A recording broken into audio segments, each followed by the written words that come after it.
മൂന്ന് ഉപതെരഞ്ഞെടുപ്പുകൾ നടക്കുവാൻ പോകുന്ന കേരളത്തിൽ ഏറ്റവും കൂടുതൽ ശ്രദ്ധ കേന്ദ്രീകരിക്കുന്നത് പ്രിയങ്ക ഗാന്ധി മത്സരിക്കുന്ന വയനാട് ലോക്സഭാ മണ്ഡലത്തിലേക്കല്ല.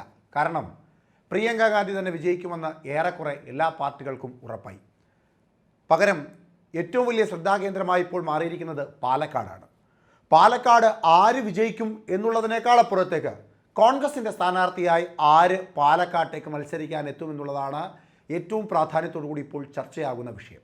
2021 നിയമസഭാ തെരഞ്ഞെടുപ്പിൽ ഇന്ത്യ ഒട്ടാകെ അറിയപ്പെടുന്ന മെട്രോമാൻ എന്ന ഇ ശ്രീധരനെ 3000-ൽ പരം വോട്ടിൻ്റെ മാത്രം പിൻബലത്തിൽ പരാജയപ്പെടുത്തി MLA ആയി വീണ്ടും അധികാരത്തിലെത്തിയ ഷാഫി പറമ്പിൽ പാർട്ടിയുടെ ഒരു വലിയ പോരാട്ടത്തിൽ വടകരയിലേക്ക് ലോക്സഭാ സ്ഥാനാർത്ഥിയായി മത്സരിക്കുന്നു.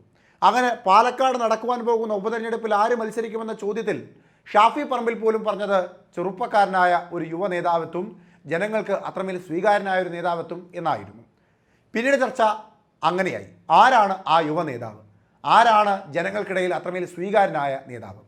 ഏകദേശം എല്ലാവർക്കും ബോധ്യപ്പെട്ടു ഷാഫി പറമ്പിൽ പറയുന്നത് തൻ്റെ സന്തത സഹചാരിയായി നടക്കുന്ന യൂത്ത് കോൺഗ്രസിൻ്റെ സംസ്ഥാന പ്രസിഡന്റായ രാഹുൽ മാങ്കൂട്ടത്തെ പറ്റിയിട്ടാണെന്ന്.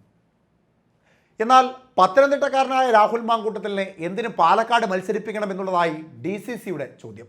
പാലക്കാട് DCC കമ്മിറ്റിയുടെ കീഴിൽ പാലക്കാട്ടേക്ക് മത്സരിക്കുവാൻ യോഗ്യരായ സ്ഥാനാർത്ഥികളില്ലേ എന്നായി രണ്ടാമത്തെ ചോദ്യം. പിന്നീടത് ഗ്രൂപ്പുകളുടെ തർക്കങ്ങളായി. എ ഗ്രൂപ്പിൻ്റെ വക്താവായ ഷാഫി പറമ്പിൽ സ്വന്തം ഗ്രൂപ്പുകാരനായ രാഹുൽ മാങ്കൂട്ടത്തിനെ അവിടെ മത്സരിപ്പിച്ച് ഇനി ഏതെങ്കിലും ഒരു കാലത്ത് വീണ്ടും നിയമസഭയിലേക്ക് മത്സരിക്കണമെന്നൊരു ആവശ്യവുമായി ഷാഫി പറമ്പിൽ വന്നാൽ പാലക്കാട് ഒഴിഞ്ഞു കൊടുക്കുവാൻ കഴിയുന്ന സന്നദ്ധനായ ഒരു വ്യക്തിയെ മത്സരിപ്പിക്കണമെന്ന കണക്കൂട്ടലിലൊക്കെ പുറത്താണ് രാഹുൽ മാങ്കൂട്ടത്തിനെ മത്സരിപ്പിക്കുന്നതെന്ന് ഐ ഗ്രൂപ്പ് പറയുന്നു.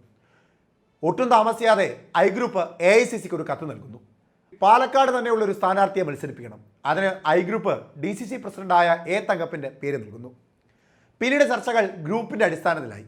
ഐ ഗ്രൂപ്പും എ ഗ്രൂപ്പും തമ്മിലുള്ള ചർച്ചകളായി. ആർക്ക് സീറ്റ് നൽകണമെന്ന ചർച്ച രഹസ്യമായി ഇപ്പോഴും നേതാക്കന്മാർക്കിടയിൽ സജീവമായി നടക്കുന്നുണ്ട്. അതിനിടയിലാണ് എ ഗ്രൂപ്പിനും ഐ ഗ്രൂപ്പിനുമൊക്കെ മുകളിൽ ഹൈക്കമാൻഡുമായി വലിയ ബന്ധമുള്ള രാഹുൽ ഗാന്ധിയുടെ വലങ്കൈയായ KC വേണുഗോപാലിനെ കാണുവാൻ കേരളത്തിൽ നിന്ന് ഒരു നേതാവ് അവിടേക്ക് പോകുന്നത്. മറ്റാരുമല്ല, ഡിജിറ്റൽ മീഡിയ കോർഡിനേറ്ററായ ഡോക്ടർ P സരിനാണ് AICCയുടെ ജനറൽ സെക്രട്ടറിയായ സംഘടനാ ചുമതലയുള്ള നേതാവായ KC വേണുഗോപാലിനെ കാണുവാൻ ഡൽഹിയിലെത്തിയത്. ഡൽഹിയിലെത്തി അറിയിച്ചത് ഒറ്റപ്പാലത്ത് മത്സരിച്ച സ്ഥാനാർത്ഥിയായ തന്നെ പാലക്കാട് ഉപതെരഞ്ഞെടുപ്പിൽ മത്സരിക്കുവാൻ അനുവദിക്കണമെന്നും പാലക്കാട്ടുകാരനായ തനിക്ക് പാലക്കാട് നിയമസഭാ മണ്ഡലത്തിലെ ജനങ്ങളുമായി വലിയ ബന്ധമുണ്ടെന്നും അത് പാർട്ടിക്ക് ഗുണകരമായി മാറുമെന്നുമാണ് ആവശ്യമുന്നയിച്ചത്. ഇപ്പോൾ ഷാഫി പറമ്പിൽ പറഞ്ഞ ചെറുപ്പക്കാരനായ നേതാവെന്ന രീതിയിലും ജനങ്ങൾക്ക് എല്ലാവർക്കും സ്വീകാര്യനായ ഒരു നേതാവെന്ന രീതിയിലും ഡോക്ടർ P സരിനും അവകാശവാദം ഉന്നയിക്കാമെന്ന് തീർച്ചയായി. അതോടെ ആര് മത്സരിക്കണം പാലക്കാട് എന്നത് ഇപ്പോൾ വലിയ ചർച്ചാ വിഷയമായി മാറിയിരിക്കുകയാണ് കോൺഗ്രസിനകത്തും പുറത്തും. ഒരുപക്ഷെ വടകരയിലേക്ക് സ്ഥാനാർത്ഥിയായി പോകണമെന്ന് കോൺഗ്രസ് പറഞ്ഞപ്പോൾ ഷാഫി പറമ്പിൽ ആദ്യം പറഞ്ഞത് തൻ്റെ സീറ്റിലേക്ക് രാഹുൽ മാങ്കൂട്ടത്തിനെ മത്സരിപ്പിക്കണമെന്നായിരിക്കണം.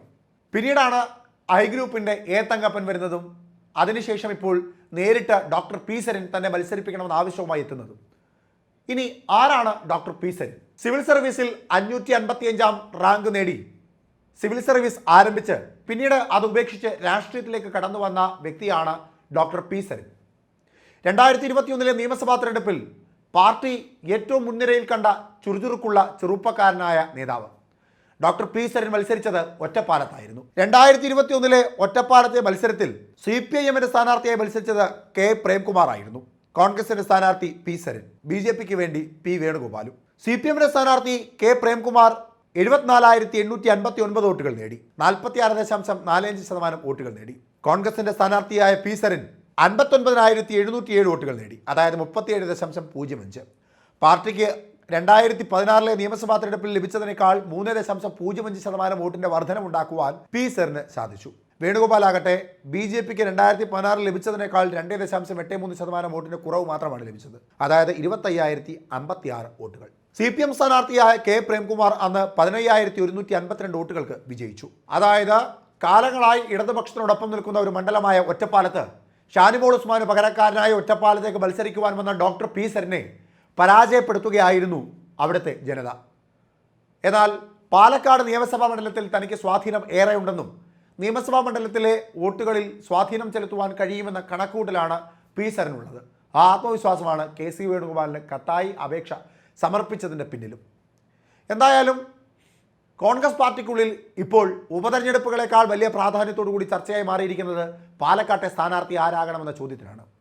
എന്തായാലും നിലവിലത്തെ സാഹചര്യത്തിൽ രാഹുൽ മാങ്കൂട്ടത്തിന് അത്ര എളുപ്പത്തിൽ പാലക്കാട് സ്ഥാനാർത്ഥിയാകുവാൻ സാധിക്കില്ല. കാരണം ഐ ഗ്രൂപ്പിൻ്റെ വക്താക്കൾ ഒരു ഭാഗത്ത്, എതിർപ്പറിയിച്ച് DCC, തന്നെ സ്ഥാനാർത്ഥിയാക്കണമെന്ന് ആവശ്യപ്പെട്ടുകൊണ്ട് doctor P Sarin AICC general secretary KC വേണുഗോപാലിന് കത്തുമായി പോകുന്നു. അങ്ങനെ സമ്മർദ്ദങ്ങൾ നിരവധിയാണ് പാലക്കാട്ടെ UDF സ്ഥാനാർത്ഥിയെ സംബന്ധിച്ച്. ആര് വന്നാലും പൊരുതി ജയിക്കേണ്ടത് അവരുടെ ഉത്തരവാദിത്വം തന്നെയാണ്. കാരണം ഷാഫി പറമ്പിലിനെ അങ്ങനെ ഹൃദയത്തോട് ചേർത്ത് വെച്ചിട്ടുള്ള ജനസമൂഹമാണ് പാലക്കാടുള്ളത്.